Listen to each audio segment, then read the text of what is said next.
owner of Hollow Man Publishing and American Me VA. Paul, how are you? I know you're excited about our guest. Always happy to see Mina Valentine. She's our very favorite Regency romance author. So Favorite welcome author of all time. of Okay, all favorite time. author of all time. It's the books are there. Paul reads them all the time. So let's talk specifically enough about the feedback you continue to get. It's Yes, good feedback. exciting to Really good. know the people are People going seem to. to be excited about it coming out. They're wanting to know if they could buy it now. And I said, you have to pre-order it now, and then you'll get it May 1st, which is Wednesday. But they do seem very, very excited about. And I'm really excited that they're so excited. Absolutely. And and you keep seeing from your shorts and reels that people are giving you feedback and the long form saying they're excited. They're all rooting for you, all your followers, and that's great. Yes, I even had two or three people contact me, tell me that they saw me on YouTube. Yeah. Yeah. So it's coming. You're everywhere when you're doing I'm certain things like everywhere. this. So let's talk about the characters and how they live on in infamy. So like we talked about before, you're writing more and more. So every day you're writing, right? So Every day, how every day, probably about 8 hours a day, between 5 to 8 hours every day. 5 to 8 hours every day? I don't know many authors that are doing that. Well, you have to. You have to. So we can keep writing books and keep. Yes. Yes.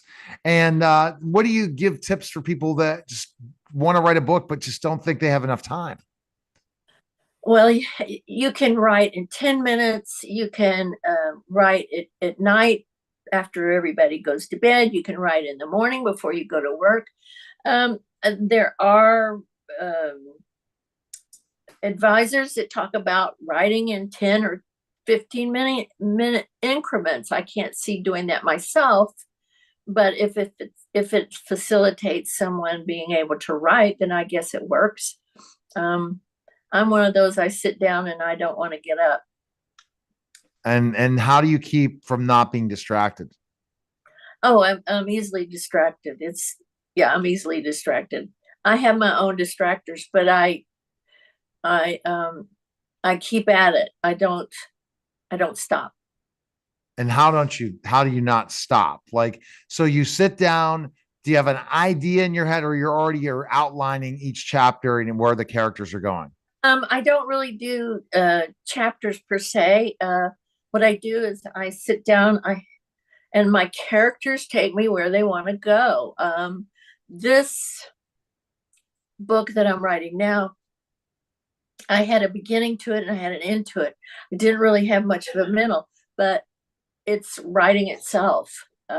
If you know the characters and you know what's in their minds, how they think, then the story kind of takes off. Takes off and that's the exciting thing. I don't understand, and Paul is again a writer. I don't see myself as a writer. I'll have to have someone ghost write it, or I'll have AI write it. Just kidding, you guys. This is a joke. But when I write my memoir, I probably will write it. The hardest part for me in writing is always don't free write enough. That's the hard part. You love having editors. Now, is that make you more open to create, saying, okay, I know this is not the main final thing when I'm creating where the story's going? I'm just creating and then it'll be revising and then creating and revising and creating and revising. No, I know a lot of people do that, and I've read where that's one strategy. But when I write, I just need an editor to say, you could have worded it like this. You've said that already. Um, I would say this instead of that.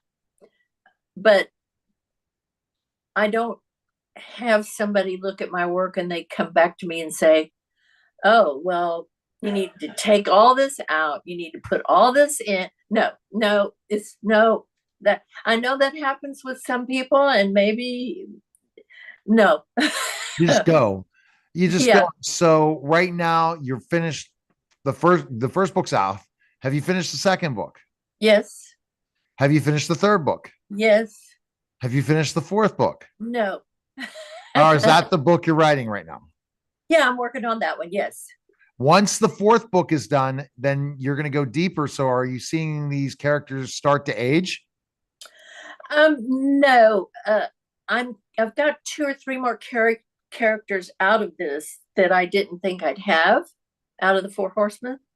So after that, then I have already written books about their children. I Wow. wrote I wrote kind of backwards. I wrote about the children and then I decided to write about the parents.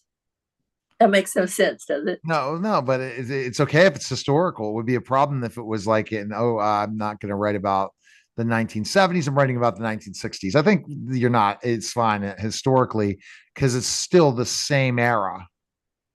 Well, the the ones that are falling in love right now are they're getting married in 1794, 95, and then their children are around 18, 15, something like that. Oh, wow. Well, what advice are you going to give to writers right now that don't have their story? You're going to write about 5 books or more, and you're doing it in a series of a year or 2 years. What do you tell them? Uh, well, they have to be inspired by something. They have to have an idea in their head. That's number one. Do they want to write? That's number one. And then the idea in their head, that would be number two. And then the next thing is to sit down and make a loose outline or make a hard outline. It's whatever works for that person. Then start writing. All right. Go to minavalentine.com right now and you can pre-order the book today. Make sure you subscribe to their email list. Just keep getting more and more subscribers. It's fantastic. Check all that out and we appreciate it, Mina, and we'll talk to you soon. Thank you very much. Take All right. care.